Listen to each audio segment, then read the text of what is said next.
What's up, man? Thanks for coming to the podcast. Yeah, thanks for having me. This only took 2 times for us to schedule this. I know. It's got to be a record, right? Dude, it was funny. Someone DM'd me today. They're like, yo, I'm 30 minutes late. Sorry, can't work. And they're like, why? I was like, I have 4 more. I can't. Ooh. It's not going to work today. So yeah, busy guy. Yeah, I try to. Well, Yeah. You run your own business. You know how it is. Yep, I'm familiar. Yeah, why don't you tell everyone who you are? Yeah, so my name's Nate Aiken. I own and operate Key Fitness Company. So we're a new gym in Riverside. We are based at the corner of Indiana and Mary. Mm-hmm. So that kind of area, I guess you'd call that Magnolia Center, something Yep. like that. And so we've been there we moved into the space in May. We opened business about a year ago, a little more than a year ago. And then we were renting from another gym, just kind of building the platform. I was doing another job. And so I'm sure you're familiar with that. Yes. It's like you're working one job, kind of trying to start this business. You're figuring out, how do I attract clients? How do I provide a good level of service? I'm being pulled this other direction by my Yeah. job. And so we did that for, I don't know. It was short. It was like 3 or 4 months or so where I was kind of doing both, taking clients in the morning and the evening, working my regular job in sports medicine during the rest of the day. And then we just said, I think we are making enough to be able to make this work. Let's just take the plunge and do it. And so we started that and moved into the space in May. And that's been a whole game changer as well. Having a physical location, there's no limits on what you're able to do. We could do personal training. We could do group classes. We could do a specialty program. We could do a weightlifting seminar. We could do all that stuff, and it's been a game changer for us for sure. Was how I always love when people know when they made the plunge, Yeah. How nerve-wracking was it to sign that first lease? This show is sponsored by Resilient Real Estate Group, powered by EXP. So, you're thinking about buying and selling soon? Yes, we know you probably know a realtor, your mom's best friend's cousin's neighbor, puts her face on the local shopping cart. But you know what? Our friends at Resilient Real Estate Group have helped hundreds of thousands of people sell houses over the years, and they definitely know what they're doing based on their 5-star review on Google and Zillow. So, it doesn't matter if you're looking to buy $1 million house or a fixer-upper, make sure the next time you're thinking about buying and selling real estate, you give our friends a call over at Resilient Real Estate Group. And now we're back to the show. Or to make that job change. It was easy. Yeah. No, it was not easy. Yeah. It was tough. I've got a wife and 3 kids, so That's I've got a even lot harder. riding Yeah. on success here, right? So, yeah, taking that plunge, it was something that we did with a lot of thinking and sitting down doing the math, getting out a notebook and crunching the numbers, and can we actually make this work? And we wouldn't have done it if we couldn't. But yeah, it was definitely nerve-wracking, handing over that initial check and all that stuff. Yeah, it's tough. know it. I will say I was very fortunate to be single and no kids when I made this venture. Yeah, because it was less scary. Yeah, it was, obviously it was super scary, but yeah. if I fall on my face, it's whatever. I'll just go sleep at my parents' house. You know what I mean? Sure. It wasn't as bad. Now that I have a girlfriend and we have lived together and I have kids with her, she has I have stepkids or whatever. It's now when I make moves, I'm like, all right, let's stop for a second. Let's stop and think. Is it worth the $40,000 to invest in this? Is this gonna work? I definitely feel the pressure on it. It's definitely more daunting, but / more motivating, if that makes sense. Yep. It's a double-edged sword. It's it's more nerve-wracking, but you push harder because you're I have more people leaning on me. Yeah. Especially do you guys have any employees? Yeah. Or is it all you? Yeah, just hired our first one in September. Yeah. See, I have 5 employees, so that's always also been too oh my God, they only work here. If I do not provide for them, they do not eat. Yep. That's and I don't want to level. fire anyone. Firing people sucks, dude. Bet it does. It really does. So what made you get into the fitness space? So what were you doing before, and then what kind of transition into it? Yeah, so I was working in sports medicine. So I was working at a variety of different colleges around the area, basically everything from high school all the way up to Division I. And so dipped my toes into that world for a while, and I loved it. I got into it for, I guess, the rehab side of it, right? I wanted to be able to take a patient from, we call them patients in that world. I have to kind of change my lingo here. So we take patients from basically on the field, they get injured, we're running out there and kind of tending to the emergency side of it or whatever. And then we organize their doctor's appointments, get them surgery if we need to, all of that stuff. And then we go through the rehab process and we get them from basically a level of disability to full function, full ability. And so I loved that. But then during COVID, I kind of saw our jobs changing from doing the rehab side to more COVID testing. And not that that's not important, it is, but that's not what I signed up for. Yeah. And so college kids, bless their hearts, they don't like to listen to advice. All of them are 18 to 22, like nothing really goes that wrong bodily wise, right? Of course. And so you give them this advice, like, oh, you should be changing your diet this way, or you should be implementing this style of training or whatever. And it's like in one ear out the other, Well, they're like, yeah, dude, I'll just go do this. I'll be fine. Yeah, totally. You know what I mean? Yeah, totally. And so, so I was looking at the landscape of things with COVID, and just all of the people that are out there that struggle with chronic illnesses, whether it's like type 2 diabetes or obesity or you name it, you know, chronic pain, whatever. And I thought, well, I have the tools to help out with this, and there's people out there that would pay for my knowledge. And so let's give it a try and see what we can do.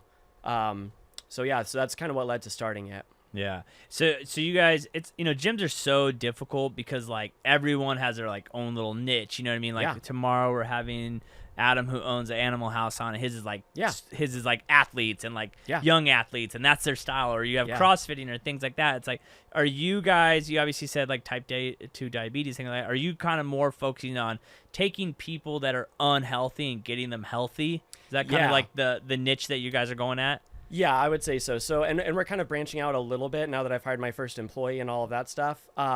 So like with my background, obviously that's kind of my niche. With him, he's definitely more on like the sport development side. Mm-hmm. Strength is his thing. He's very talented with getting someone from full function to better function. Got it. All of that stuff. And so, with the group classes, it's kind of two different niches. With personal training, on my side, I'll take people that are kind of somewhere toward the sick side of things and move them to well to fit. For the group classes, it's definitely more general population. And we will still get some of those same kind of gradations in there as well. But it's a lot more just kind of general people. Yeah. How are you liking the transition of working with those type of clients over young college patients? Yeah. Okay. That's been pretty different. And that honestly, it's something that I'll probably always be learning, right? Like in the college realm, you're always pushing. With people here, I almost kind of feel like my job is more to rein people back. Mm-hmm. So I have a Master of Science degree. And so like using scientific principles, I can tell someone like I could give them a workout, or even better yet, my employee could write them up a workout. And I'll be able to look at that and say, this is too much dosage, this is too little dosage. Either they're not going to adapt to that, or they're going to over-adapt to it and get injured. Let's modify through this, and this, right?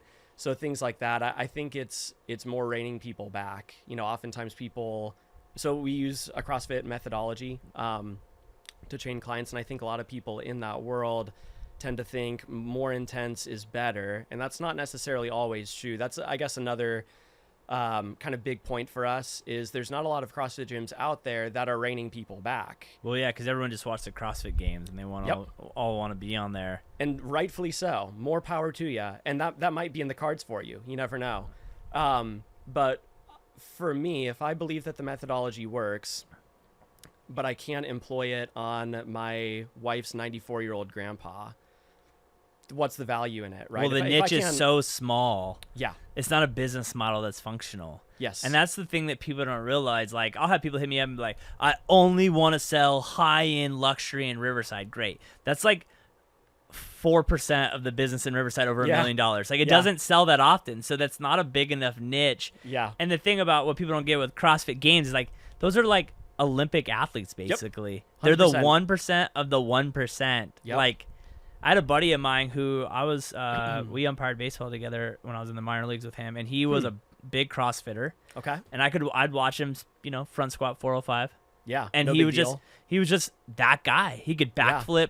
He actually did teach me how to do double unders. Thanks a lot. Okay. I can do double unders. It's been a while, but I can do double unders are funny. Double unders, it take you forever. To me, it took me a while to learn them, but I can always do one now. Yep. Totally. It's so weird. It's like riding a bike. Yep. I can literally grab my rope and go do one if I needed to. Yep. Maybe not a lot in a row. Yeah, but sure. I could do two. Yeah.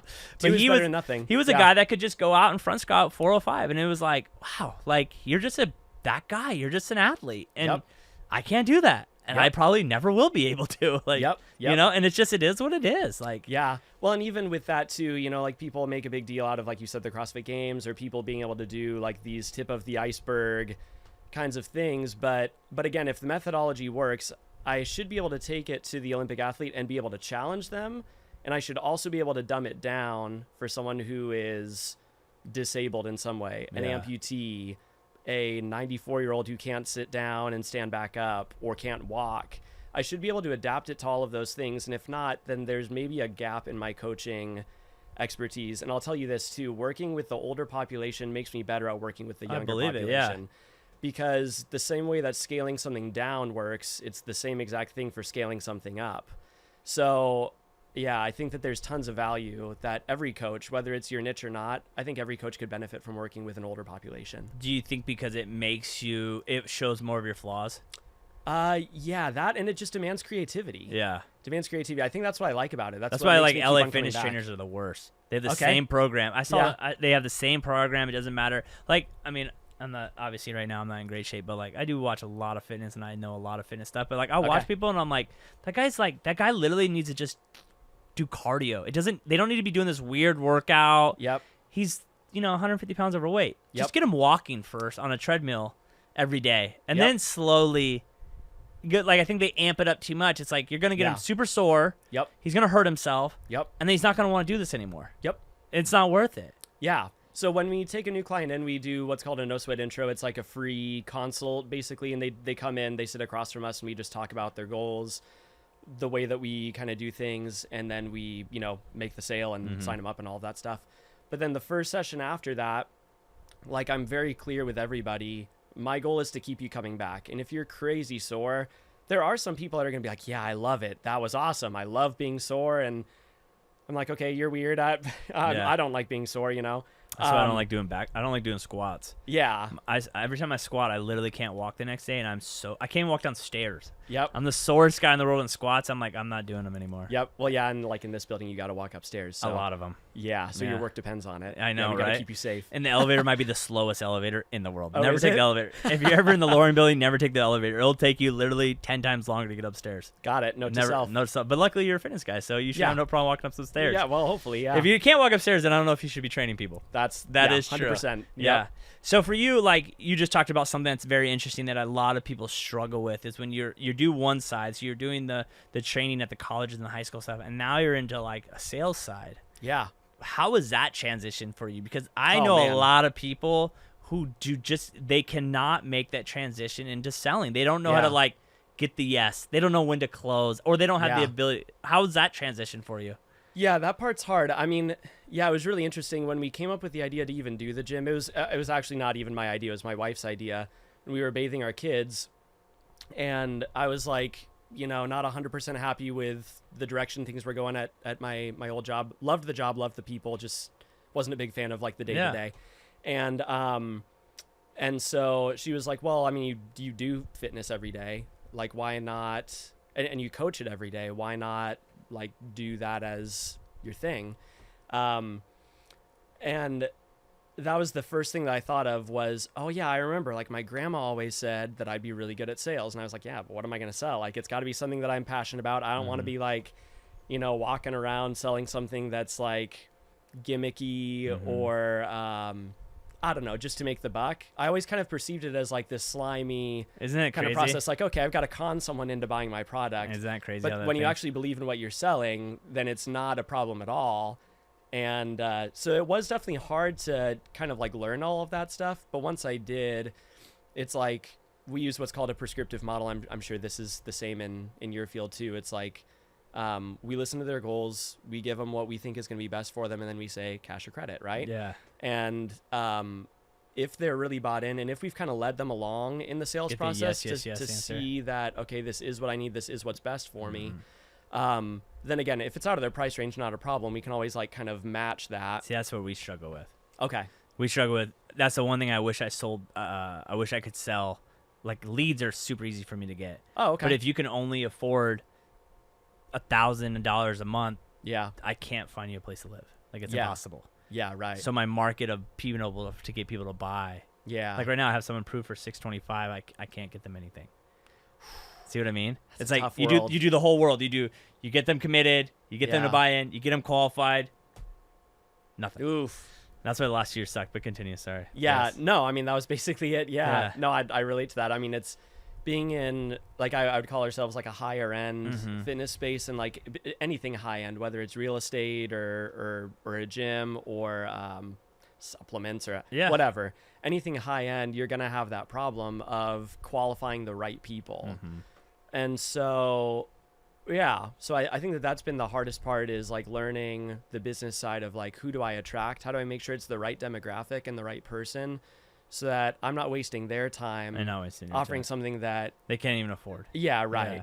So it's got to be the right, be the right person. And we're not shy about that either. About saying, like, when we bring them in for the no sweat intro, like we put our prices on the website, at least for now, just so that people know what they're getting into. So that kind of like pre-qualifies them already. And then when they come in for the no sweat intro, then they're not like absolutely shocked that you gave the price at whatever. Yeah. And like, I think as far as personal training goes, we're fairly accessible. And as far as group classes go, with the amount of personal attention that we give, that's where the value is.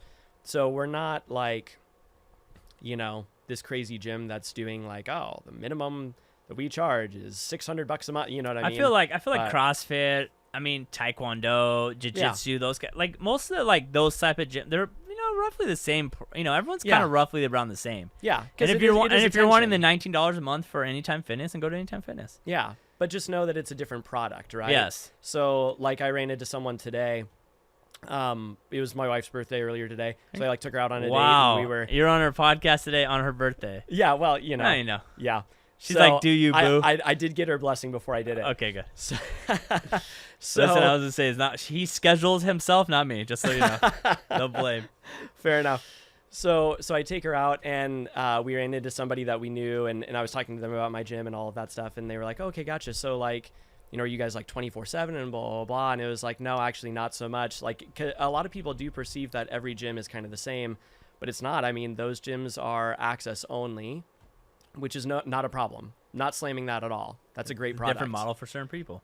Yeah, exactly. And so the people that we get are interested in coaching, and they're interested in the personal touch, and they're interested in the accountability. I find that that's, I think, what draws people to us most, is just the fact that, like, they're like, yeah, I could pay whatever per month, $40 a month or whatever it costs, to have access to equipment. But the reality is I'm just not going to do it. Yeah. Like, then it's a waste of $40 a month. Yeah. So like, I might walk into whatever fitness, and I'll walk in and I'll be like, I don't even know what to do. Yeah. I see treadmills right there and ellipticals right there and weights right here, and I don't know. And then it's intimidating. What loading and sets and reps, and there's so much stuff. And we like to take the approach of, let's simplify fitness as much as we can. There's a lot of stuff out there. Do you think it's over? Do you think with YouTube and Instagram, and TikTok too, do you think it's not oversaturated, but overcomplicated? I think so, in the sense, like the popular saying is, knowledge is power, and I don't think that that's true. I think action is power. So if you have all of this knowledge from YouTube and all that stuff, but you're not actually using the knowledge, then I don't know that that's that powerful at all. You know I can waste no time, cause I gotta keep it tight. I'm in my bag, got my eyes on the price. You know I can waste no time, cause I gotta keep it tight. I'm in my bag, got my eyes on the price. You know I can waste no time, cause I gotta keep it tight. Give me the bass, give me the beat. I'm in my bag, this round is on me. Give me the bass, give me the beat. I'm in my bag, this round is on me. Give me the bass, give me the beat. I'm in my bag, this round is on me. Give me the bass, give me the beat. I'm in my bag, this round is on me. So I think that if you can get plugged into a place where you're able to take action, whether that's going to, like your regular neighborhood gym and having access to the equipment and doing your own thing, I'm all for it. But if you need coaching, if you need help with that, if you're not seeing results, come to us. Yeah. I think the thing that it's interesting is, like, the more successful people get up in life, the more people realize we all have coaches, right? I think that's the interesting thing about it. It's like, I have a CPA, I have a personal fitness coach, I have a business mentor, I have this person, I have this person. It's like we strive and realize, like, hey, to get to the elite level, I need someone to keep me accountable, because I think we all struggle with accountability. Yeah. Like, I've noticed last year I got super shredded. Thank you, Zach.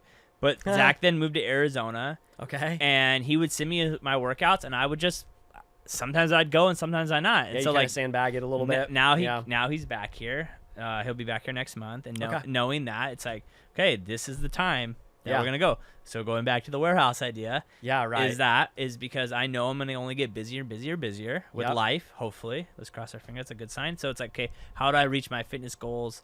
I'll just put a gym in my place, and he comes to me, and Yeah. I'll pay him more money Yep. to come to my place, Yep. and then let him personally maybe train people there too. I don't know, but Yeah. that's the thing. I noticed too. I hate training in the morning. Oh, do you? I hate lifting weights So in the morning. Are you like a 5 p.m. No, and later no, guy? midday. Or midday. I like a noon, a nice Really? 11 noon. Yeah, Oh man, that's like every gym's like whole. I mean, love like that. every gym is I closed love from noon that to time. 2. Dude, Yeah. you give me like, I'll come here. Literally, it's, my new goal for this year is I really want to schedule out the gym and really focus on it. Because I feel better. You know what I mean? Yep. It's Yep. like one of those things. It's like, why did I stop doing that? I felt great. Yeah. You know? Yep. But it's like, I'm going to come here in gym clothes, just bring extra clothes, and then eat, work, then go work out, come back, have lunch here, done. Like, Yep. Totally. I don't like I don't like lifting in the morning. Like, I get up Yeah. at 4:35, Yeah. but to go to the gym and go lift weights, no, thank you. Yeah, it takes a very special individual. I just feel weak down. I just feel Yeah. weak. I don't feel like I get the best lifts. Yep. You know what I mean? Yep. So for you guys, now that you have one employee, does your wife help out at all? Sort of, yeah. I Yeah. mean, so we just had our third baby. So at Congratulations. the moment, she's kind of, preoccupied with that. Yeah. Baby needs help and all that. Yeah. Ah, come on. Yeah. You know what I mean? Yeah. So she's not helping a lot like right here at the moment, Mhm. but yeah, before that she was doing, mailing thank you cards to new clients and things like that. Yeah. It's so crazy the things we do, man. Yeah. It's really insane. So do you guys go very heavy, or do you have like a plan on the social media side? Yeah, we do. So yeah, it's funny they mentioned that. I mean, when you're running your own business and you're the one that's doing like all of it, Everything? Yeah. a lot of stuff kind of gets pushed to the side. But since I've hired an employee, obviously it's bought me a lot more time, and so that's been very, very helpful for sure. So it's like planned, like more or less. It's kind of like a week by week kind of thing. It won't be like months in advance of Yeah. planning, but yeah, Interesting. yeah. So for you, like, what are some of the hiccups that you guys have come across? A big reason why we try to do this podcast is there's probably, I always make this statement or this saying is like, yeah, Rogan and, all these big podcasts a lot of people watch, like the odds of you being Elon Musk is 0. Like, let's be honest. Yeah. You know what I mean? Yep. But how many people are like, I want to start my own gym and I'm from Riverside. Can I do it? So what Yep. are some maybe hiccups that you kind of come up on the way that you just didn't see kind of showing up when you started your own gym? It's interesting. It's a good question.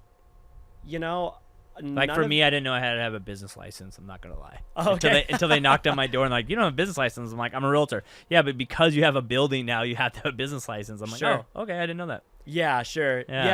Yeah. Hiccups. That's a good question. I don't know. I mean, we researched it pretty thoroughly. So you're like more of like an analyze, then go. Yeah, we like Okay, to I'm like not- kind of count the I'm costs a little I'm bit. the other way. Okay, gotcha. I literally jump in. I'm like, okay, we got this. Like, Yeah, and there are some elements where I was more like that. Like, I'm trying to think. I mean, like we really like counted up, like before we occupied our own space, like how much is equipment going to cost and all of that stuff. We like had that all mapped out. But things like getting an employee, that's kind of got to be a little bit more. Let's see how it goes, because you're dealing with a human being that's got a schedule that might not like pan out the way that you could script it all that you want, but it's going to end up different. Yeah. Do you W-2 that person or you 1099? Yeah, W-2. Oh, okay. Yeah. Yep. Yeah, that's always a mess too. Yeah, it is. If you yeah, figuring 1099 that people out. already W-2 them, which one do you want to do? How does that Yep. really work? Like, Yep. technically they're 1099s. You can't tell them what to do because then Yep. we had a little hiccup last year with that. I'm not going to lie, off the record. Okay, there you go. It was a little problem I never thought would come up, but it did. So Yeah. COVID was weird, man. Like obviously people were like, I had someone that didn't work for me for like, it'd been like 6 months he hadn't worked for me. And then all of a sudden I get a letter in the mail like, this person has filed unemployment against you. I'm like, he hasn't worked here in 6 months, but like I was his Yeah. last job. Whew. Yeah, right? Interesting, right? Yeah, what a And weird world. it was a weird world. Yeah. So obviously all sides 2020, but like, are you excited you made the move? I mean, am. Obviously, that's kind of a T that you're not gonna say no, but like, Yeah, right. was it as much fulfilling or happiness that you thought it was? Like, was it like, Yeah, it's more. It's It's more. more. Yeah. And I think a big part of it is like commuting to work was the worst. yeah, I'm thankful for a paycheck, right? yeah, of course. But if you're commuting, like I'm sure a lot of your listeners commute, they might even listen to this podcast on a commute, and like bless your heart for doing that commute. but the gym is 4 minutes away from our house. So that's really nice. Dude, I was 3 minutes. I used to live 3 blocks from here. Okay. Yeah. Yes. See, that's like jackpot. Yeah, you Yeah. can walk here. Yeah. Yeah, totally. Yeah. So I really like that part. And I like the fact that my kids can be involved with it. Like we've got this little kids play area, you know, for like if like a mom wants to work out and she wants to bring her kids, but she doesn't want them like on the floor with her because she's doing kettlebell swings and she doesn't want to whack them in the head, you know, normal parent stuff. We've got that play area for them. And so like my kids will come and they'll be in the play area. And then after we're done with the session, they'll like swing around on the gymnastic rings and like just seeing like something that you've built that someone wants to pay for. Like you've created value in someone else's life and your family gets to take part of it.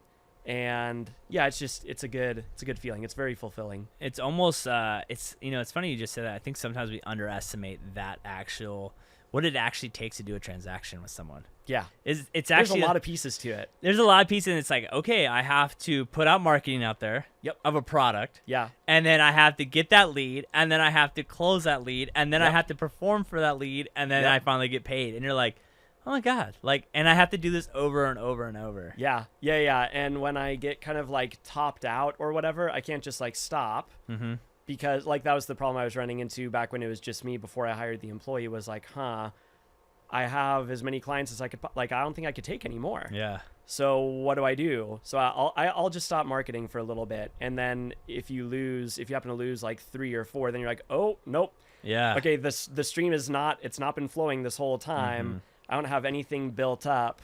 So now I need to like start over again. So there's been a couple things like that. I guess that would be how I would answer the hiccup question is like the marketing side of it. Always keep the machine going. Yeah. That is tough. It's always the machine is going. And that's the thing too, is like for us in our space, or probably yours too, it's like whatever direction you go in that marketing plan, it has to be a 12-month program. You know, you can't go, I'm going to run this for 3 months and see how it does. No, you got to run it for like a year. You know, like all the experts or all the people I interact with, they're like, yeah, if you're going to do that, plan on doing it for a year. Do you have the money to run that thing for a year? Oh, it's $12,000, $1,000 a month. Okay, we'll put $12,000 on the side. Do not spend it.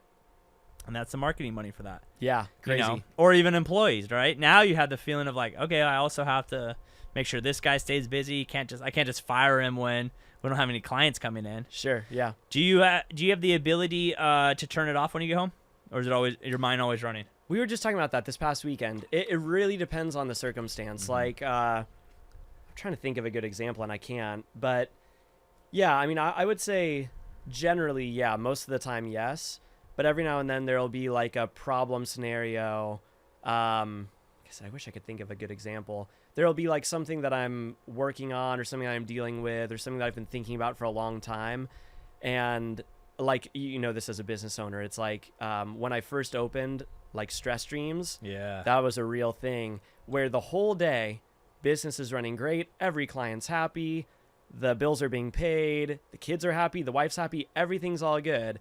But at night you think, how many months until the business fails? Yes. Like, that's the wrong question. Dude, don't ask yourself that question. It's like, it is. And when you start going, I have no, like the last like 3-4 days. Yeah. Has been like, maybe the last few weeks actually kind of been like, okay, things are slowing down.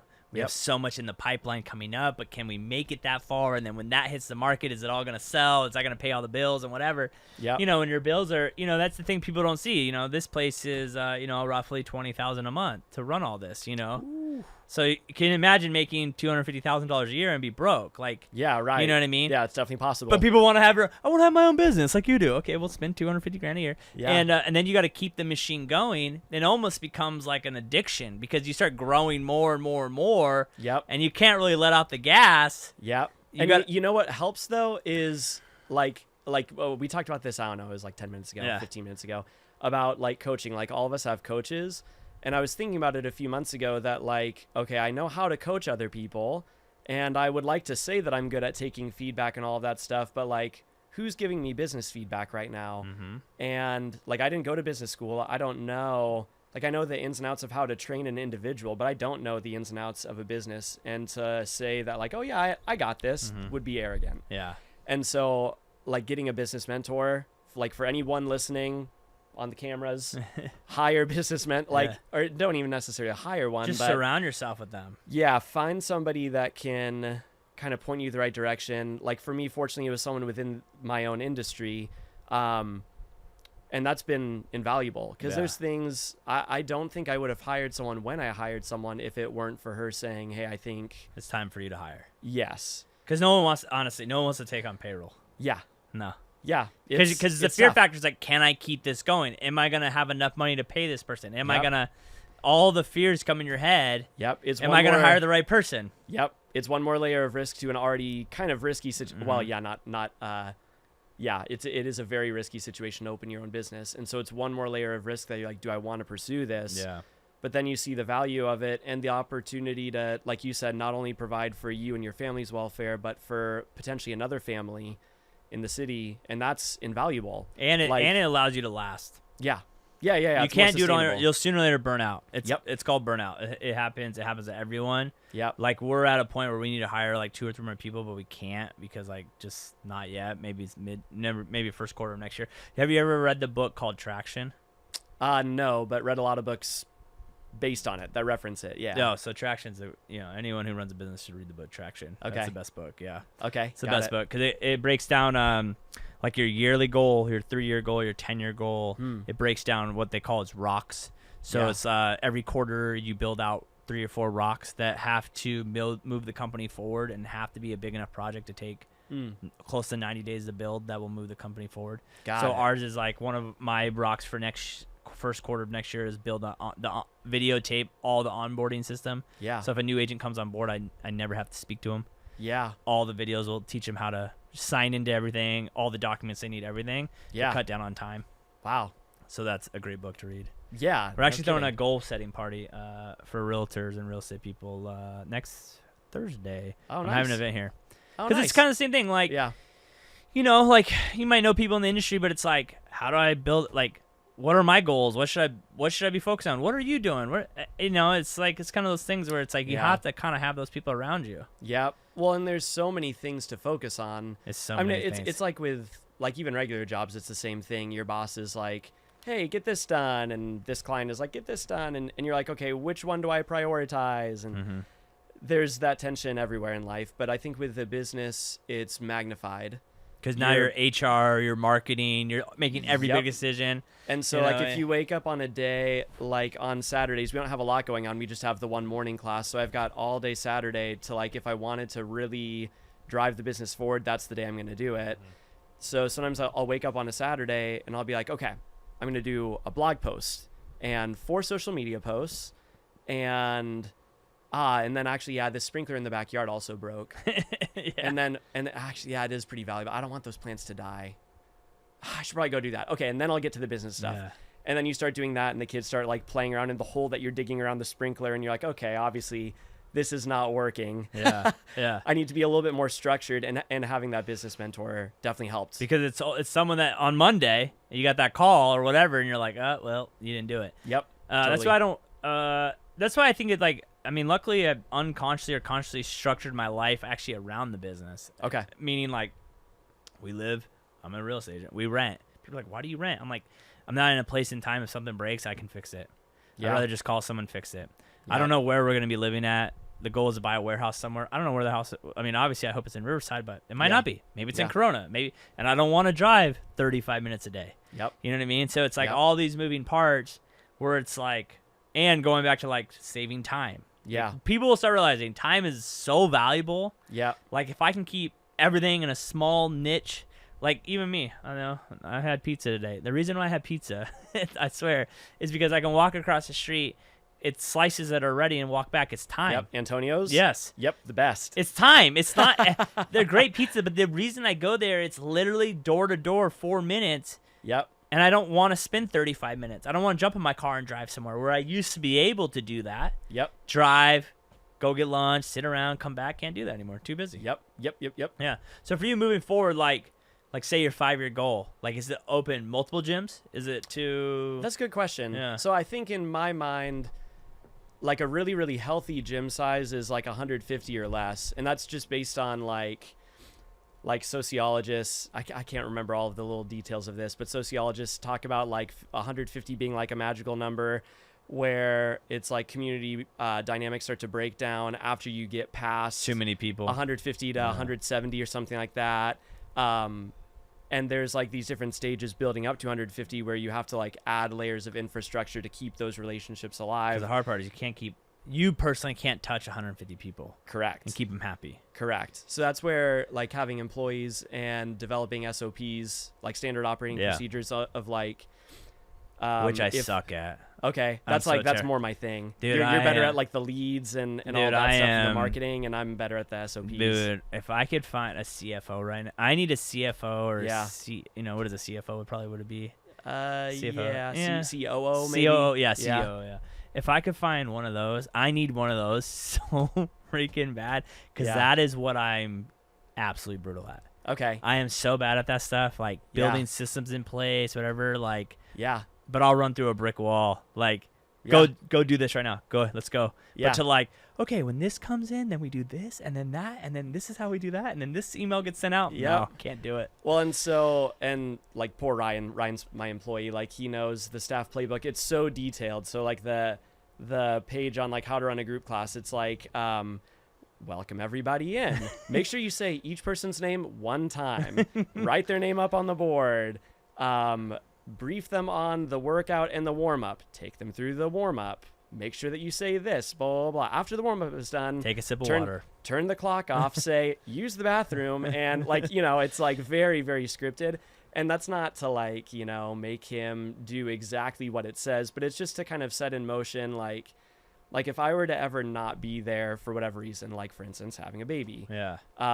like if I can have him like read that playbook, and then even if he's like, okay, I get the gist of it, then I'm like, okay, he understands the expectations. And if he ever has any questions, it's in writing, like he can always reference it back. That's why I want to do the onboarding videos. Yep, totally. Same thing, because it's like cuts down on the questions asked to me when I Yeah. can shoot that video once and cut down on all the questions that Yep. 100 people might ask me. Yeah. And that is a big mistake I made in my career. Okay. Very big. Yeah. I was fortunate, but not fortunate. I scaled very quickly, Yeah. not on purpose. Yeah. Before I knew it, I had this place and I wasn't ready to own this place or Yeah. to be here. And I never took the time to do those stuff. Yeah. 2022 for me was a big like rebuild year. Find all the holes, build those systems. This is what we do. Yep. Then this is what we do. Systematizing is everything. Then this is what Yeah. we do. Yep. And as much as people don't think that's the sexy part of business, that is the way businesses last. Yeah. And like we talked about sustainability. Yes. It's like what I really want to do, like really and truly, I want to help as many people in Riverside get fit as they can. But I'm not going to be able to do it if I'm not around. Yeah. Right. So like if I set a goal of like, I want to help 1,000 Riversiders get fit, and like in 5 years, my doors are closed because I got burned out, because I ran out of money, or because I lost the passion for it or whatever, then that's largely attributable to like right here and now I didn't systematize things to kind of cut down on some of that work and to allow myself to be fully available for the client first. So yeah, it really comes down to like, how do I make this a long-term thing? So like talking about like 5-10 years down the road, I don't know if I see myself opening multiple gyms necessarily. It depends on what the number is, like how many people we're at by then. It'd be nice to be in a slightly larger space, whether that's like expanding within the current space we have and like going into other spaces or whatever, or if it's a new space, I really don't know. Right now we're just trying to kind of like max out the value that we provide for people. What I like about our current space is that it's small. It's like, enough to fit a class of 10 people, but it'd be pretty packed. So like it's definitely more comfortable with like 5. But it makes people feel like it's packed. Yeah, it makes people feel like it's packed. Yeah. And so like from a community dynamic standpoint, and then also like a safety standpoint as well, it's like I don't want to grow that part of it too big. I definitely want to expand before then, but I want to use the intimacy that's already there in the space to build a community of people that support each other, that ask each other like, hey, how's life going? I know that you were going through this with a family member or whatever. I want those connections. Yeah. I think that's what most of our clients would say is the strong point of the gym right now, is the fact that, I mean, one, when you start a business, so many of it is family and friends. It's people that know you. So a lot of them know each other. But then like we work on relationships. So like if a client gets awesome results and they're like, oh, I'm going to bring my friend from my church group or whatever. And that's great for me, because if I like that client, I'm probably going to like people that are like that client. So they're going to bring that person in, and then that opens us up to more connections as well. And so I think what we have going for us right now is that most people know each other to some extent or another. Or if they don't, they're getting to know each other, and it happens really quick because you've got like sort of the crucible experience. I hate to use that word because it implies like this brutal, but it's like, here you go, suffering and all that stuff. That's not what we're about, but it's more like, you're going through something that is difficult. Like exercise is difficult no matter how much you scale it up or scale it down. It's not an easy thing. You know I can waste no time, cause I gotta keep it tight. I'm in my bag, got my eyes on the price. You know I can waste no time, cause I gotta keep it tight. I'm in my bag, got my eyes on the price. You know I can waste no time, cause I gotta keep it tight. Give me the bass, give me the beat. I'm in my bag, this round is on me. Give me the bass, give me the beat. I'm in my bag, this round is on me. Give me the bass, give me the beat. I'm in my bag, this round is on me. Give me the bass, give me the beat. I'm in my bag, this round is on me. That's why so many people don't do it. So you're going into a gym, you're doing something that's difficult alongside other people. You're like, oh, I got this time on that work. Oh, sweet, I beat you by 2 minutes today. And then the next day that person, gets the best of you in a different workout and things like that. It's been a lot of fun to see the community grow. Are you a big Alex Hormozi fan? Who? Oh my, you don't know who Alex Hormozi is? I know the name. That sounds familiar. Where do I know that from? He built not Gymshark. He built a business. He sold gyms and built gym programs, and then he wrote the book $100 Million Deal. There you go. Okay. Yeah. Yep. But know of him. I don't like. Dude. I wouldn't say I'm familiar. Dude, that guy's a beast. He's my favorite guy to follow. Yeah. Okay. He's so great because he's like, obviously he built gyms, so that's like kind of his thing. But he's like. He's like, break everything down to a third grade level. He's like, we want to act like we're so smart. He goes, just break it down to a third grade level. Explain things like you're explaining to a third grader. Yep. He goes, do this.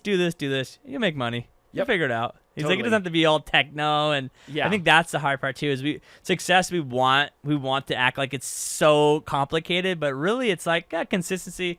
Because the reason I brought this up is he talks about most people spend a month to build a product and then life selling it. When if you spent a year to build a product and make it really, really good, it'll sell itself forever. That's interesting. Yeah. Right? Yeah, I'd agree with that. And so that's the thing, is like most people like right now you're like you're in that form of like, I'm just going to try to build the best product, the best community. Yeah. And then one person tells another person. Like that is the problem. Is in the short term it's not quick money, but in the long term it's a lot of money. Yeah. And that part is painful. Like if I'm honest about it, but I know that if I were to jump that step, I would regret it later. I'd be richer for it now, but I think I'd be poorer in like my enjoyment of the product, and everyone else I don't think would like the product. I think there'd be too much turnover. Yes. You'd see too much turnover. And then that's the issue is like to acquire, it is more costly in time, more costly financially and time to get a new client than it is to keep a client happy. Yeah. And in gyms, retention is everything. But a lot of people always I need to go get more people. No, just try to get the amount you need or for what. And if you make those people really, really happy, they'll bring in the rest of the people. Well, in our business, and I'm sure in real estate as well, if you give the person what they need, then there's someone that they know that's going to need something as well, and they can refer that person. So like a good example is like, well, and this takes time too, which is unfortunate. That's just the way the human body is. But like if you get someone really good results, and they're like, it's been 3 months. I've been working my butt off in these group classes. I don't know what else to do. I have like this extra little bit of fat on me that I want to get rid of or whatever.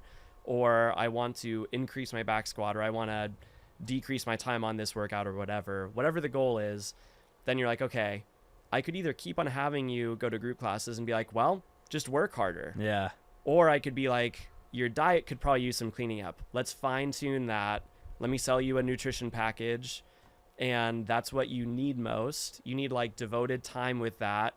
And I know that if I just take like 10 minutes after class to be like, okay, you should eat more of this and less of this. And I kind of like patch something together and it's not like an actual product. I know that one, they're not going to value it that much and it's not going to be that helpful for them. And they're going to be like, whoa, that was a lot of stuff that you just threw at me. I don't even know where to start. What do I put in my frying pan tonight? Yeah. You know, whereas if I can sell them nutrition coaching for, let's say 2 months, 3 months, we sharpen things up.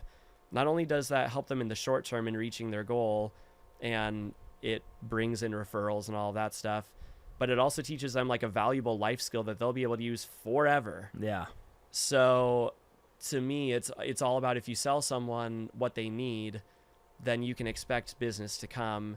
If you're selling something, or if you're selling someone something that they don't need, or you're selling them part of what they need but not all of it, then I don't think that they're going to walk away that happy.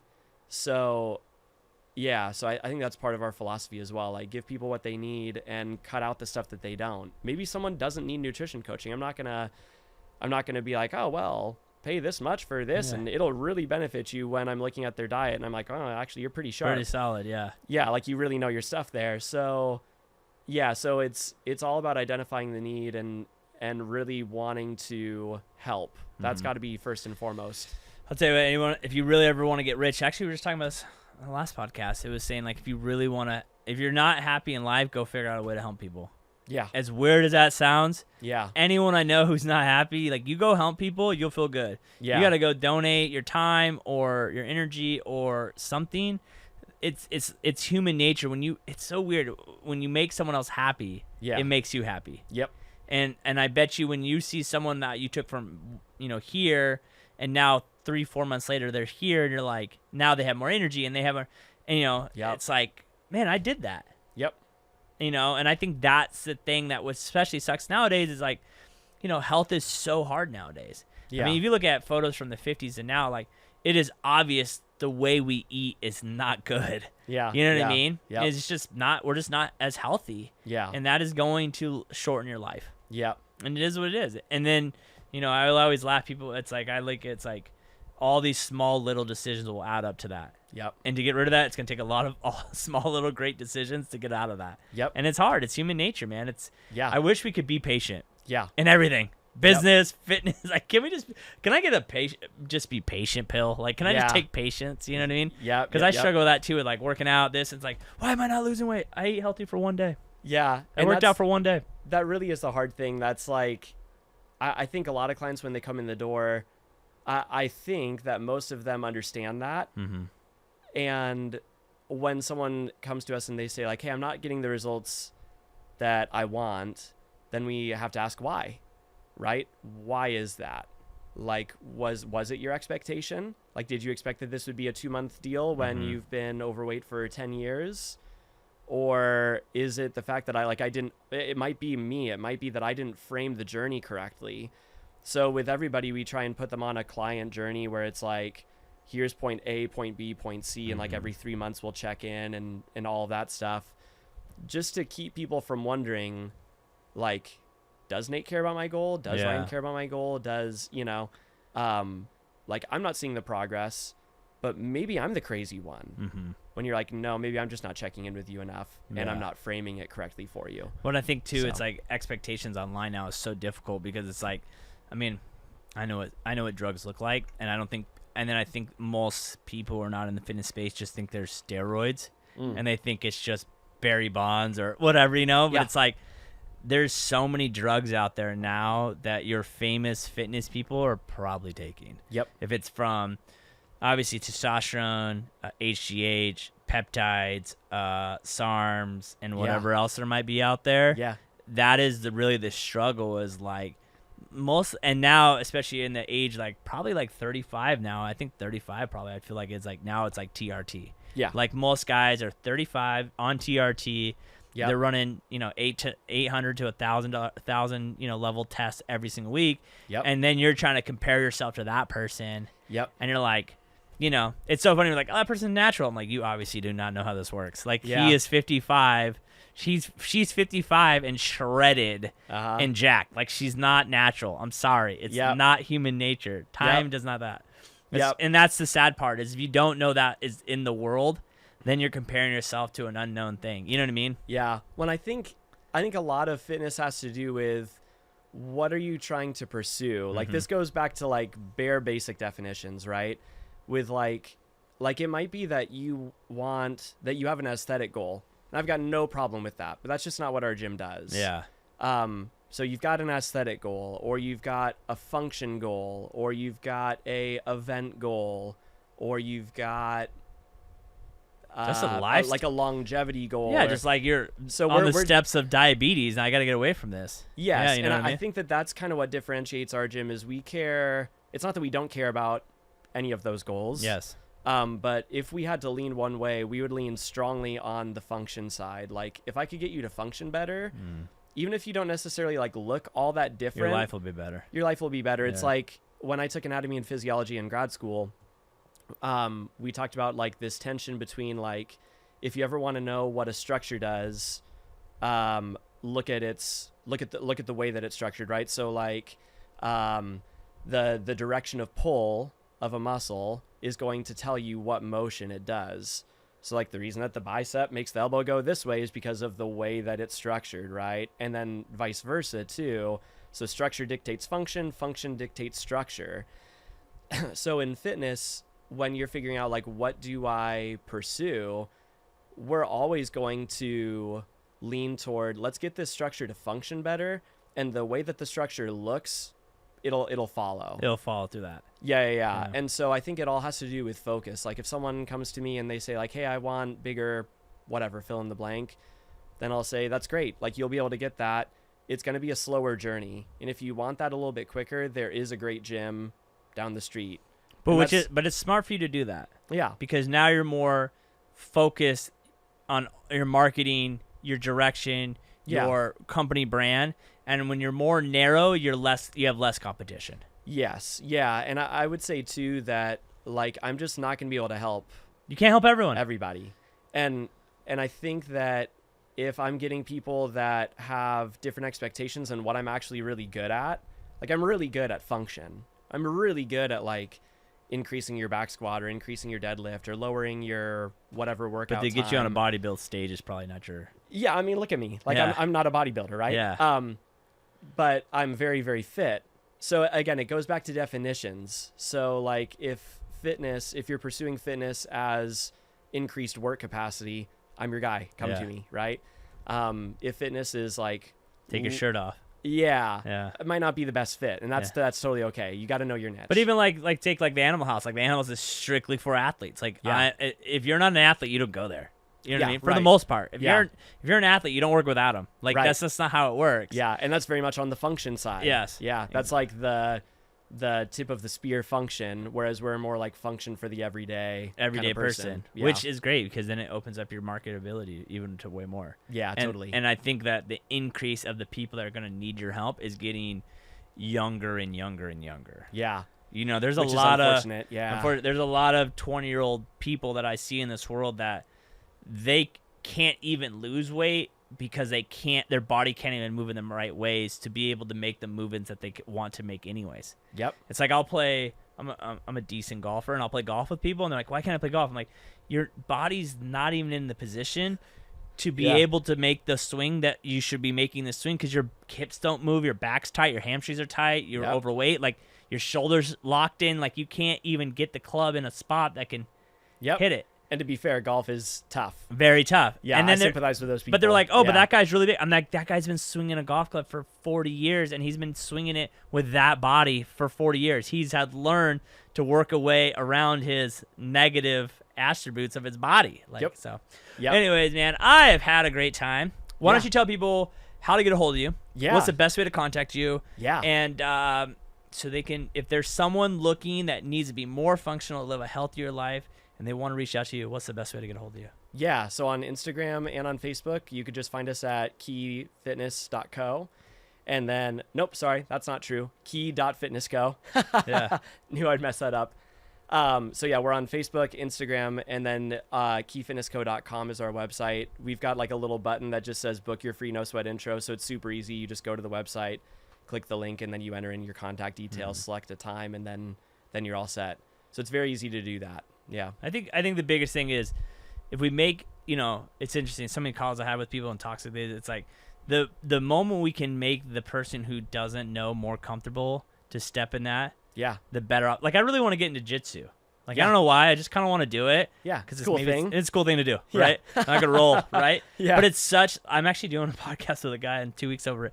But it's such an intimidating thing to step into. Sure. What is what's my first day look like? How does this even work? Okay, let's break that down a little bit. Yeah. What do you mean by that? So what's intimidating? So, meaning like what is the first day like? Yeah. Where do I get a gi? Where do I get do I just show up? Yeah. What's the first day like? Do I just start rolling?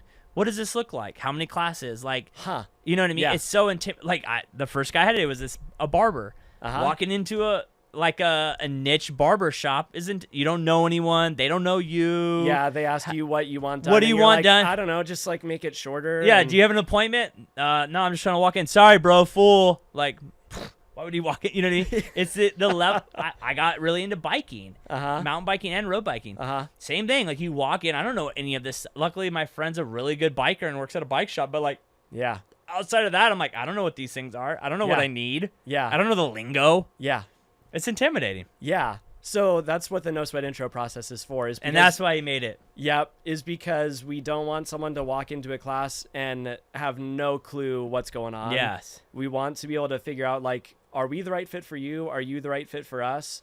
And if so, here we go. Here's what you can expect on your first day. Yeah. I think that's every people people want to know what to expect and then held up. Yep. Totally. I think that's something definitely in real estate we struggle of really keeping people knowing the process. Sure. Because they're so scared of telling people that like right now the market's not great. So it's like, this is not great right now because of X, Y, and Z. Same thing with you. Like, this is going to take you 6 months. Yeah.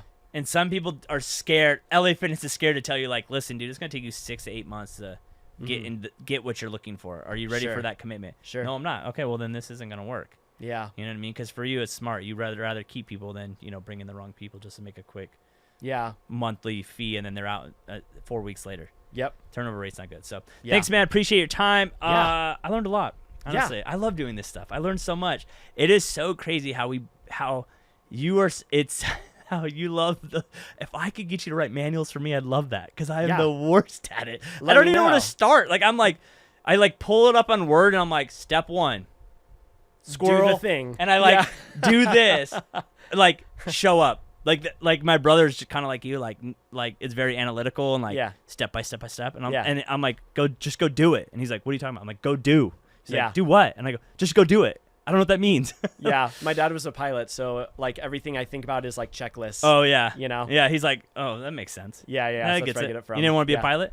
I did when I was like 6 or 7 or 8. Yeah. But then I started getting older, and I was like, wait, if I do this, I'm gonna like have to travel a lot, and I do love travel. Don't get me wrong, but yeah, it was just it just wasn't in the cards for me. Yeah. I did like a couple trips with him, and I liked it, but I didn't see it being like a long-term thing. Makes sense. Yeah. Makes sense. Man, appreciate it. Go make sure you go follow him. Hit him up. If you need health, fitness, things like that, reach out to him. He'll answer DMs, right? Yep. Slide Absolutely. into his DMs. And until next time, guys, peace.